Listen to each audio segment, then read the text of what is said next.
नमस्कार बच्चों, आज का विचार है व्यक्ति को कभी भी मौके का इंतजार नहीं करना चाहिए क्योंकि जो आज है वही सबसे बड़ा मौका है। यानी कि हमें वर्तमान में जीना चाहिए, भविष्य के बारे में नहीं सोचना चाहिए और ना ही हमें आज का काम जो है वो भविष्य पर टालना चाहिए कि हम इसे कल कर लेंगे या कभी अच्छा समय आएगा तब करेंगे, अभी इसके लिए समय नहीं है। देखते हैं कभी मौका लगेगा तो करेंगे। मौका कभी नहीं आएगा, जो अभी समय है हमें उसी में उस समय में उस कार्य को समाप्त कर लेना चाहिए। तीसरा पाठ है स्वावलंबनम। हमने ये पाठ पढ़ लिया आत्मनिर्भरता। आपने इस पाठ से सीखा था कि हमें अपना कार्य स्वयं ही करना चाहिए, हमें दूसरों पर निर्भर नहीं रहना चाहिए अपने कार्य के लिए। तो आइए आज हम उसी पाठ के प्रश्नोत्तर पर चर्चा करते हैं। एक-एक प्रश्न को देखेंगे हम। पहला प्रश्न है इसमें उच्चारणम कुरु यानी कि उच्चारण करो।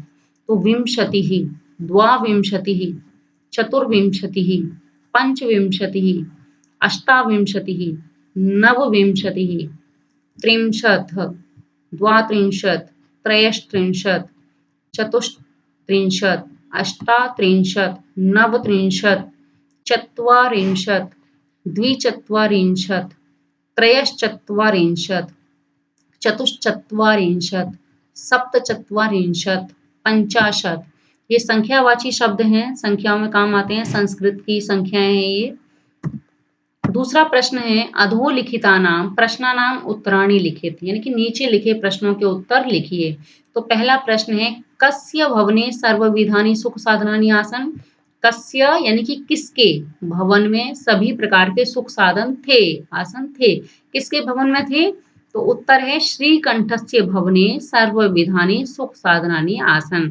यानी कि श्रीकंठ के भवन में सभी प्रकार के सुख साधन थे। तो यहाँ इस पैराग्राफ में यहाँ पर ये उसका उत्तर आया है तस्य भवने किसके भवने श्रीकंठस्य। तो श्रीकंठस्य भवने सर्वविधानि सुख साधनानि आसन्। दूसरा प्रश्न है कस्य गृहे कोऽपि भृत्य नास्ति। कस्य यानी कि किसके घर में कोई भी नौकर नहीं है। तो यहाँ दिया है कृष्ण मूर्ते गृहे कोऽपि भृत्य नास्ति। कृष्ण मूर्ति के घर में कोई भी नौकर नहीं है। ये यहाँ पर इसका उत्तर दिया गया था अहम भवतां सत्कारेण संतुष्टो अस्मि केवलम इदम एव मम दुखम यत तव गृहे एकोऽपि भृत्य नास्ति। तुम्हारे घर में एक भी भृत्य एक भी नौकर नहीं है, ये उसने कृष्ण मूर्ति से कहा था। तो कृष्ण मूर्ति के घर में एक भी नौकर नहीं है। श्रीकंठस्य आतिथ्यम के अकुर्वन्। श्रीकंठ का जो आतिथ्य सत्कार था वो किसने किया। तो श्रीकंठस्य आतिथ्यम कृष्णमूर्ति तस्य माता पिता च अकुर्वन्। यहाँ दिया गया है ये इसका उत्तर। तो श्रीकंठ का जो आतिथ्य सत्कार था वो कृष्णमूर्ति और उसके माता पिता ने किया। अगला प्रश्न सर्वदा कुत्र सुखम। हमेशा कहाँ सुख होता है। तो सर्वदा स्वावलंबने सुखम। हमेशा आत्मनिर्भरता में ही सुख होता है। श्रीकंठ कृष्णमूर्ते गृहम कदा गच्छत। श्रीकंठ कृष्णमूर्ति के घर कब गया। तो यहाँ देखिए दिया गया है प्रातः नववादने। तो श्रीकंठ कृष्णमूर्ते गृहम प्रातः नववादने अगच्छत। सुबह 9 बजे वो उसके घर गया था। अगला प्रश्न कि कृष्णमूर्ते कति कर्मकराः सन्ति। कृष्णमूर्ति के कितने नौकर थे। कति कितने कर्मकराः यानी कि सेवक या नौकर। सन्ति हैं कितने नौकर हैं उसके कृष्णमूर्ति के।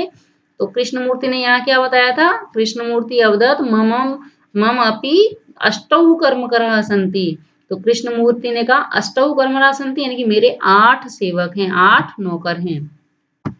अगला प्रश्न है चित्राणि गणयित्वा तद अग्रे संख्यावाचक शब्दम लिखम।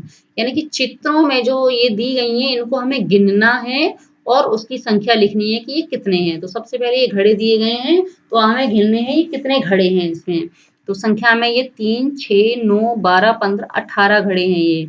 तो 18 को संस्कृत में संख्या को क्या बोलते हैं अष्टादश।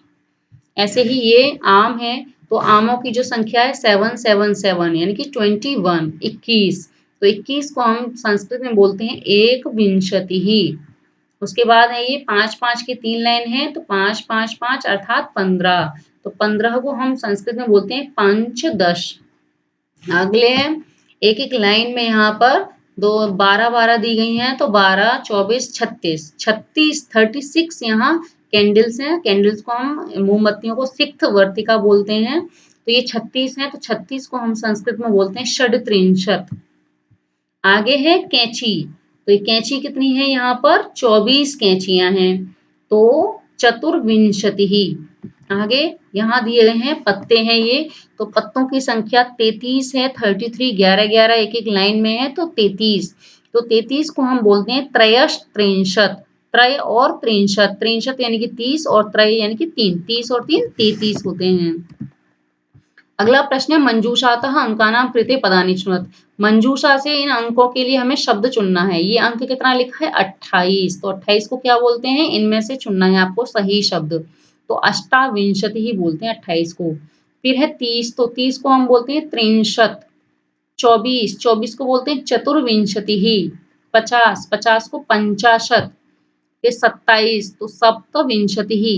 31 तो एक त्रिंशत यानी कि त्रिंशत 30 और एक 31। ये 40 है यानी कि चत्वारी शून्य 4 और 0, तो 4 और 0 चत्वारिंशत् 40। फिर अगला प्रश्न चित्रम दृष्ट्वा मंजूषातः पदानि च प्रयुज्य वाक्यानि रचयति। एक चित्र दिए गए हैं, छोटे छोटे से चित्र हैं, 3 चित्र दिए गए हैं। तो इन चित्रों को देखकर नीचे ये मंजूषा दी गई है, कुछ पद दिए गए हैं, इन पदों से हमें सही वाक्य बनाना है। तो यहाँ क्या है, एक किसान जो है वो हल चला रहा है, यहाँ पर खेत को जोत रहा है। तो किसान कितना कितना है, एक है किसान, यहाँ किसान 2 है, यहाँ 3 है। तो हम जब भी वाक्य बनाते हैं तो वाक्यों में जो कर्ता होता है यानी कि सब्जेक्ट, वो जिस वचन और लिंग में होता है तो क्रिया जो है वो भी उसी वचन में होगी। तो अगर ये पुल्लिंग है तो आपकी जो क्रिया है एक वचन है, एक है पुल्लिंग एक वचन है तो जो आपकी क्रिया है वो एक वचन में रहेगी। यहाँ 2 है तो द्विवचन है तो जो क्रिया है वो द्विवचन होगी। यहाँ 2 से ज्यादा है बहुवचन है तो जो क्रिया है वो भी बहुवचन में रहेगी और जो कर्ता है वो भी बहुवचन रहेगा। तो यहाँ पे हम देखते हैं ये बहुवचन शब्द है, ये द्विवचन शब्द है ना बहुवचन। ये वैसे ये जो हम कर्ता और क्रिया पे ध्यान देंगे, ठीक है। तो पहला हम यहाँ देखते हैं किसान क्या कर रहा है, एक किसान है तो यहाँ से लेते हैं एषः कृषकः, यह किसान है। और किसान क्या कर रहा है, क्षेत्रम कर्षति, खेत को जोत रहा है। तो एक वचन लिया ना, क्षेत्रम कर्षति, क्षेत्र को खेत को जोत रहा है। फिर ये दूसरा वाला चित्र लेंगे, यहाँ ये 2 हैं तो हम करेंगे एतौ कृषिकौ, यहाँ है ना एतौ द्विवचन, कृषिकौ द्विवचन, 2 है ना इसलिए। तो एतौ कृषकौ ये दोनों किसान हैं। एतौ कृषकौ खनन कार्यम कुरुतः, ये दोनों किसान क्या कर रहे हैं, खुदाई का काम कर रहे हैं। तो एतौ कृषकौ खनन कार्यम कुरुतः, खनन कार्य कर रहे हैं। फिर ये बहुवचन है तो एते कृषकाः, ये सब किसान हैं, ये सब बहुवचन है ना इसलिए। तो एते कृषका ये सब किसान हैं। एते कृषकाः धान्यम रोपयन्ति, और ये किसान क्या कर रहे हैं, धान की रोपाई कर रहे हैं, धान रोप रहे हैं। अगला प्रश्न है अधोलिखितान समयवाचकान अंकान पदेषु लिखत। यहाँ कुछ समय दिया गया है, इन समय को हमें पदों में लिखना है, शब्दों में लिखना है। तो पहला है यहाँ लिखा है 10:30 यानी कि 10:30। तो 10:30 को हम बोलते हैं सार्ध दशवादनम, साढ़े को हम बोलते हैं सार्ध, और दशवादनम 10 बजे अगर होता तो हम बोलते हैं दशवादनम, बजे के लिए हम लिखते हैं वादनम और 10 के लिए 10। ऐसे ही साढ़े है तो सार्ध, यहाँ है 7 बजे तो हम कहेंगे सप्तवादनम, 7 को हम सप्त बोलते हैं, बजे को वादनम, 7 बजे ना सप्तवादनम। फिर है 2:30 यानी कि 2:30 तो सार्ध द्विवादनम। फिर है 11 बजे तो एकादश वादनम। फिर 4:30 तो साढ़े को पता ही आपको सार्ध बोलते हैं, सार्ध का मतलब होता है आधा घंटा, तो यानी कि 4 बजे में आधा घंटा और ज्यादा है तो सार्ध चतुर्वादनम, 4 को चतुर बोलते हैं, वादनम बजे, सार्ध चतुर्वादनम। फिर है 1:30 यानी कि 1 और 30 और एक्स्ट्रा है यानी कि आधा घंटा और, तो सार्ध एक वादनम। फिर है 5 बजे हैं तो पंचवादनम। फिर है 3:30 यानी कि 3 बजे और आधा घंटा और ज्यादा, तो सार्ध त्रिवादनम, आधा घंटा और हो गया ना तो सार्ध। फिर है 9 तो नववादनम, 12:30 तो सार्ध द्वादश वादनम। फिर 8 तो अष्टवादनम, 7:30 तो सार्ध सप्तवादनम। फिर अगला प्रश्न है मंजूषातः पदानि चित्वा रिक्त स्थानी कुर्यात्। मंजूषा ये हेल्प बॉक्स दिया गया है, इससे आपको ये फिल इन द ब्लैंक्स भरनी है, रिक्त स्थानों को पूरा करना है।